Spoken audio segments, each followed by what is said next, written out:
Assalamualaikum warahmatullahi wabarakatuh. Kembali lagi bersama saya Suyatin, calon guru penggerak angkatan 9 Kabupaten Aceh Tengah. Pada kesempatan kali ini saya akan memaparkan koneksi antar materi modul 2.2 pembelajaran sosial emosional atau biasa disingkat dengan istilah PSE.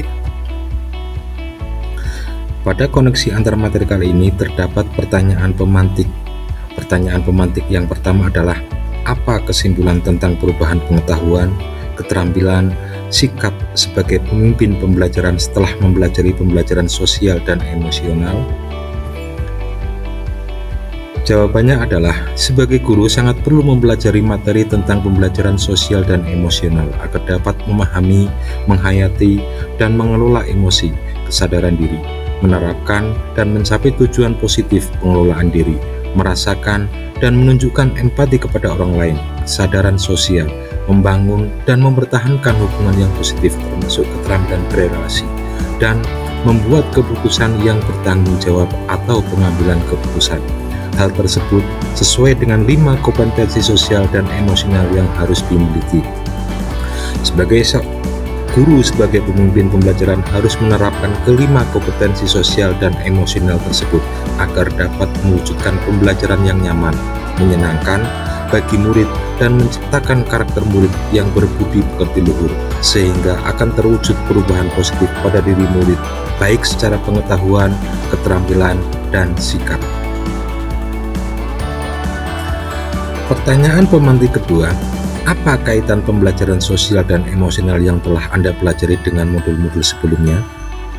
Keterkaitannya adalah, yang pertama, pembelajaran sosial dan emosional lebih menitikberatkan pada pencapaian nilai-nilai budi pekerti yang dapat melatih anak untuk memiliki kesadaran diri sesuai dengan filosofi Ki Hajar Dewantara.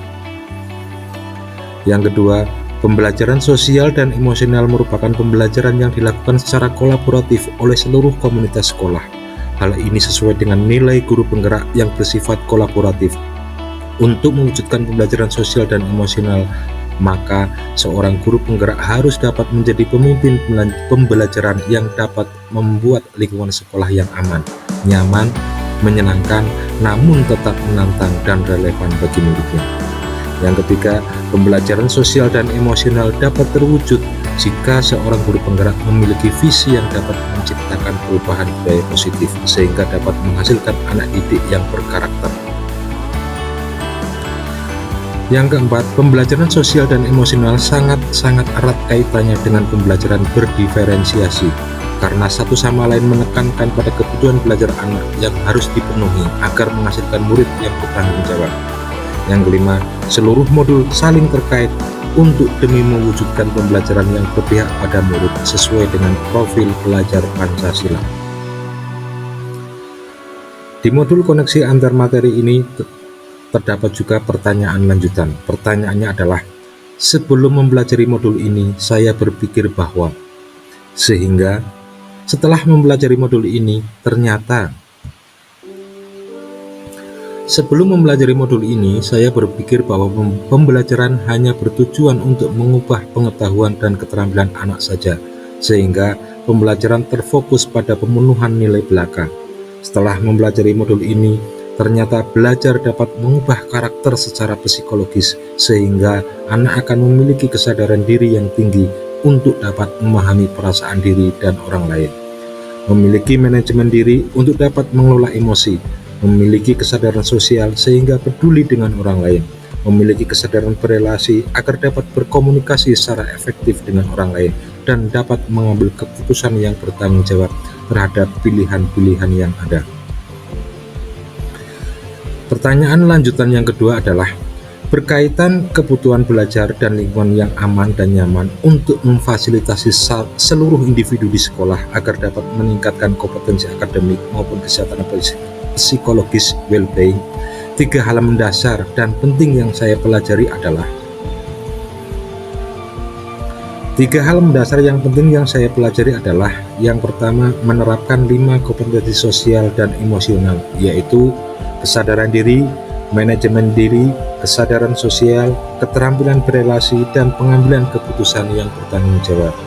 Yang kedua, menerapkan praktek kesadaran penuh, atau mindfulness dengan menggunakan teknik stop, take a breath, observe, and proceed atau teknik lain yang sesuai.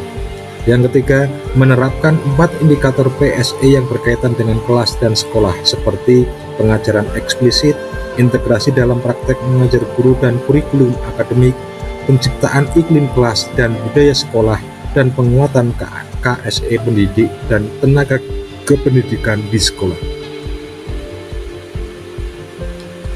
Pertanyaan lanjutan yang ketiga, berkaitan dengan nomor 2, perubahan yang akan saya terapkan di kelas dan sekolah adalah perubahan yang akan saya terapkan.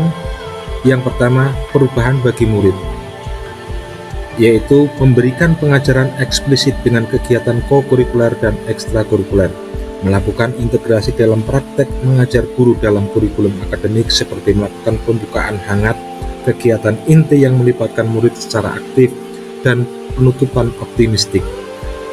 Selanjutnya, menciptakan iklim kelas dan budaya sekolah melalui praktek guru dan gaya interaksi dengan murid dan mengubah peraturan dan harapan sekolah. Perubahan bagi rekan sejawat antara lain melalui penguatan KSE pendidik dan tenaga pendidikan di sekolah dengan memodelkan atau menjadi teladan bagi guru atau tenaga kependidikan di sekolah, belajar dengan berbagai praktek baik dan berkolaborasi dengan cara membuat komunitas belajar di sekolah dan mengintegrasikan KSE dalam rapat guru. Demikianlah video singkat dari saya, semoga dapat menginspirasi Bapak Guru hebat. Salam dan bahagia. Terima kasih. Wassalamualaikum warahmatullahi wabarakatuh.